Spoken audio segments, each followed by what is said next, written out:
किसी गांव में हरिया नाम का एक किसान रहता था। वह बड़ा ही नेकदिल और मेहनती किसान था। उसके घर में उसकी बूढ़ी विधवा माँ और उसकी पत्नी ललिता थी। घर में बस 3 ही लोग थे। ललिता भी एक अच्छे संस्कारी स्वभाव की महिला थी। हरिया के शादी के 5 साल हो गए थे, किंतु कोई संतान न होने से वह दुखी रहता था।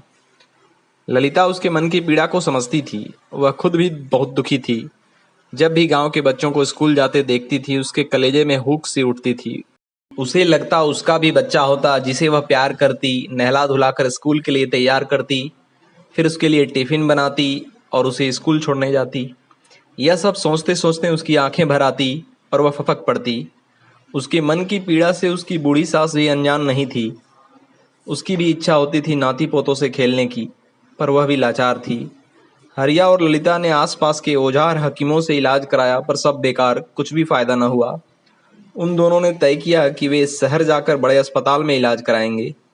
कुछ पैसों का इंतजाम कर वे दोनों शहर गए, इलाज कराया। बहुत सी जांचों के बाद डॉक्टरों ने कहा दोष ललिता में है और वह कभी मां नहीं बन सकती।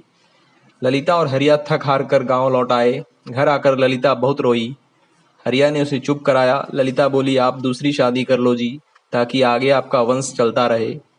हरिया को बहुत बुरा लगा। वह ललिता को बहुत चाहता था। उसने कहा, वंश आगे बढ़े या न बढ़े, मैं दूसरी शादी के विषय में सोच भी नहीं सकता। यदि फिर तूने ऐसी बात की तो मैं घर छोड़कर चला जाऊंगा। ललिता हरिया की गोद में सिर रख कर रोती रही। हरिया उसके सिर को सहलाता रहा। फिर न जाने कब दोनों की आंख लग गई। सुबह जब हरिया की माँ ने आवाज़ लगाई तो दोनों उठे। हरिया मुंह हाथ धोकर तैयार हुआ। तब तक ललिता चाय बनाकर लाई। सबने चाय नाश्ता किया। फिर हरिया कुदाल उठाकर खेतों में काम करने चल पड़ा। रास्ते में गांव का शिव मंदिर पड़ता था, जहां हरिया हर दिन आते जाते दोनों वक्त से झुकाकर ही आगे बढ़ता था। आज उसने खड़े होकर दोनों हाथ जोड़े और मन ही मन कहा, हे भोलेनाथ, मेरे पिताजी कहा करते थे, जब कोई काम बार बार विफल हो जाए और उसके सफल होने की कोई आशा न रहे, तब वह काम भोलेनाथ पर छोड़ देना चाहिए। फिर उस काम को महादेव अवश्य सफल करते हैं। इसलिए मैं भी हमारी संतान की इच्छा आप पर छोड़ता हूँ। अब इसे आप ही पूरा कर सकते हैं, क्योंकि मैं हर तरह से प्रयास करके विफल हो चुका हूँ।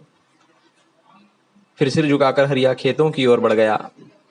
हरिया का खेत जंगल के बीच में था। शाम को जब वह घर लौटने लगा, तब रास्ते में हिरण का एक नन्हा बच्चा दिखा, जो बड़ी मुश्किल से खड़ा हो पा रहा था। हरिया ने इधर उधर देखा, मगर उस मृग शावक की माँ उसे दिखाई नहीं दी। उसे लगा शायद शिकारियों ने उसे मार दिया होगा। वह उस हिरण के बच्चे को गोद उठाकर घर ले आया। उसने ललिता को सारी बात बताई। ललिता ने गीले कपड़े से उस बच्चे की गंदगी और धूल को साफ किया। फिर बोतल में भरकर गाय का दूध पिलाया तो उसमें जान आ गई। हरिया और ललिता की सेवा और दुलार से वह मृगशावक हृष्ट पुष्ट होने लगा। ललिता के अंदर जो मातृत्व और वात्सल्य भरा पड़ा था, वह सब उसने हिरण के बच्चे पर उड़ेल दिया। वह हिरण का बच्चा अब हरिया और ललिता के जीवन का अहम हिस्सा बन गया। दिन भर वह आंगन में, रसोई में, जहां जहां ललिता जाती उसके पीछे पीछे घूमता रहता। रात को गाय के गुहाल में उसे रख देती। गाय के बछड़ों के साथ वह हिल मिल गया।